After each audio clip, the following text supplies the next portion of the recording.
Moving to our next question, 1 minute for this response. What do you believe is the greatest threat to national security, and how should the U.S. handle this threat? Ms. Jian, we'll start with you. I believe that the greatest threat to national security is allowing the NSA unbridled ability to surveil without warrant innocent civilians. I believe that the issue of terrorism is very real and needs to be handled effectively. But if we allow the fear of terrorism to damage our Constitution, then the terrorists have already won. Thank you. Senator Sparrow.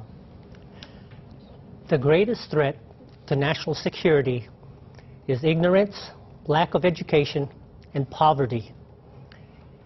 This not only happens in foreign countries, but it can also happen here in the United States of America.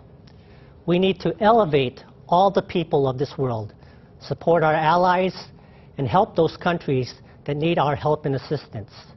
We also have to have a strong military to deal with the terrorist threats and the evil minds and the dictators out there.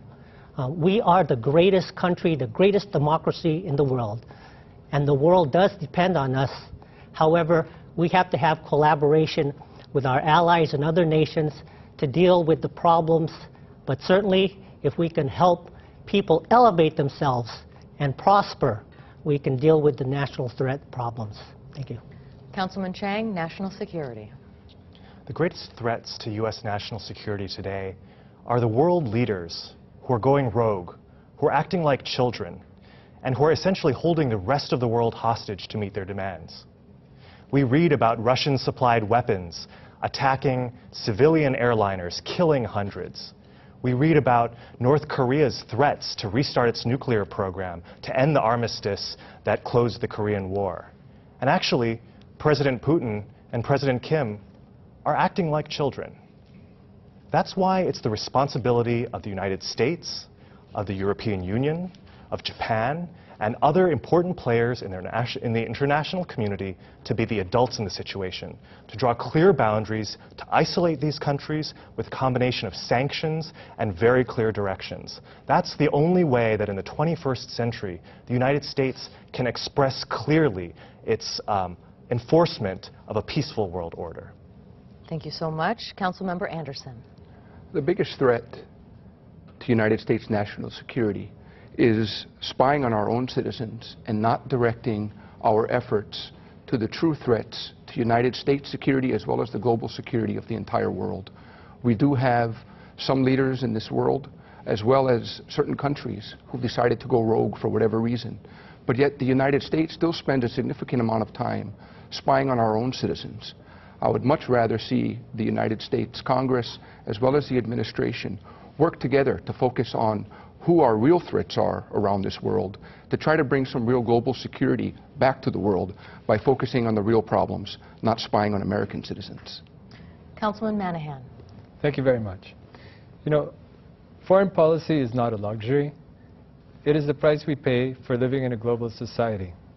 In order for us to be able to trade and travel internationally, we need to engage in a more aggressive foreign policy. I think we're seeing that right now in Ukraine, we're seeing that right now in Israel, and we're seeing that now certainly in the ISIL factions that are happening in Syria and Iraq.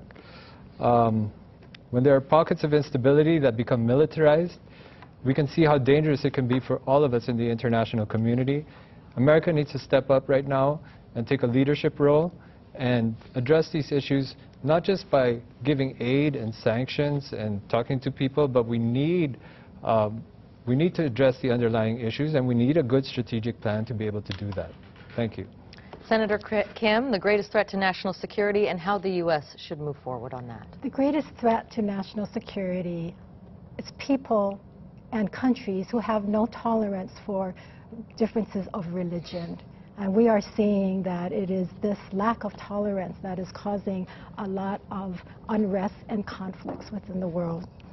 I also believe that national security and local law enforcement agencies have legitimate interest in ensuring the security of our citizens here and abroad. However, I also believe that the public should be aware of the breadth and scope of government activities, and in this arena that we are all directly affected by it. I truly believe in government accountability as well as transparency, and it is this transparency that would make people feel a lot more confident and secure with our government and with our national security. Representative Takai. Thank you. I think the biggest threat to our national security is actually our government peering in to the lives of our own people. Edward Snowden brought up a number of revelations concerning the NSA looking into the lives of Americans. It is important to protect national security with surveillance programs, but I do not believe that it's important to have these programs look into the lives of Americans. We need to restore the checks and balances of this system in government and restore people's expectations of privacy. It's all about trust and transparency, and our government needs to win over the trust and provide the transparency to our people as it relates to the NSA and government surveillance. Thank you. All of you would be newcomers to Washington, but I have no doubt that you would be quite industrious, having spoken with all of you. So please name the first piece of legislation you would introduce if elected to Congress. Councilman Manahan, we'll start with you for 1 minute. Well, I think for us here in Hawaii, again, what I would do is advocate for our harbors, the modernization of our harbors, our airports, and our military. I think those are terribly important infrastructures that need to be addressed now. We don't have currently the space in our harbors to accommodate our growing population, and certainly in the future we're not going to be able to accommodate the larger ships that are going to be coming into our harbors to be able to deliver our goods and services.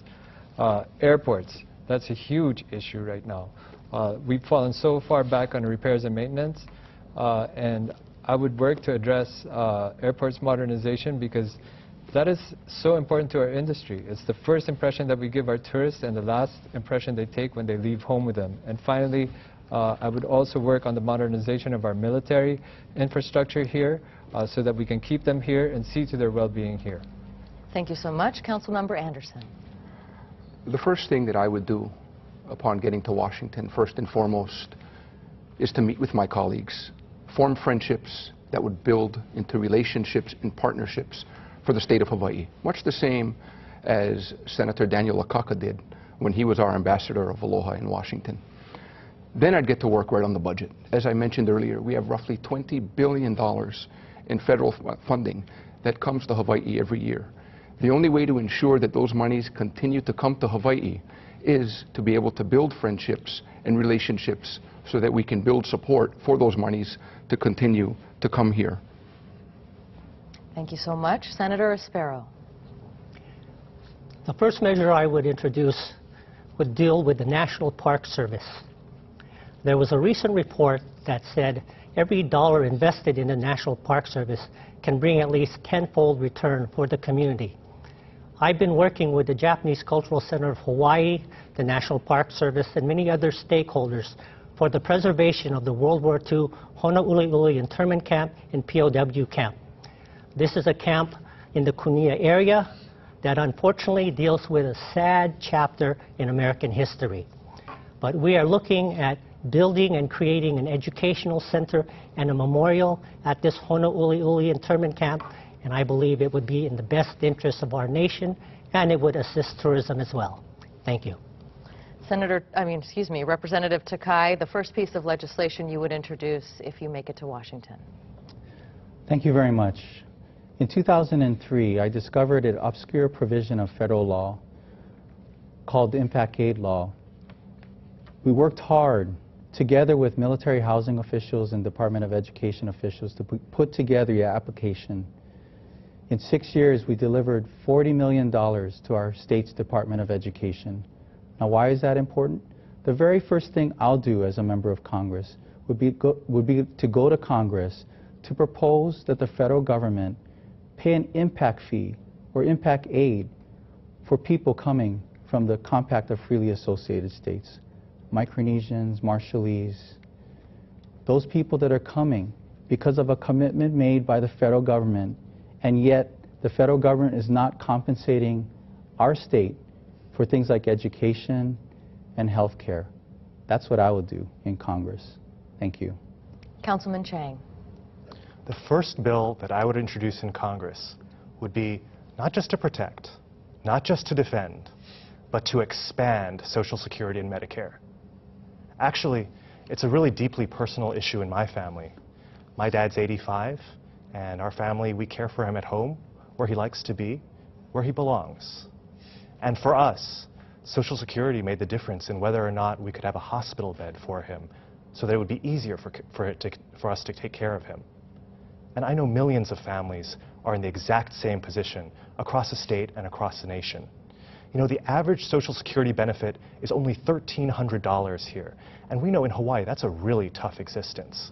If we just eliminate one loophole, scrapping the cap that exempts Social Security from everything above the first $113,000 in income, we can not just expand Social Security, but guarantee its solvency for the next 30 years or more.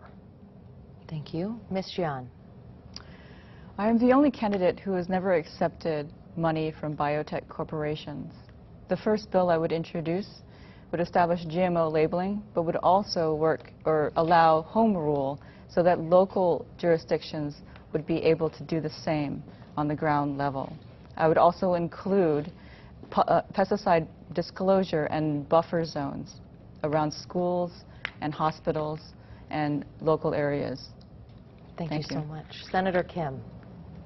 The first bill that I would introduce would be to resolve our veterans' services and the problems that we've seen with our veterans getting medical services. This is a personal issue to me because my brother is a Vietnam vet, and I have seen how it's devastated our family. And so I really think that this bill should also eliminate those bonuses that we are paying to administrators to do their job. I would also like to see the bill support incentives to be able to hire our veterans. And just on a slight other note, I want to make sure that we also have federal funding for our visitor industry. Thank you. Thank you.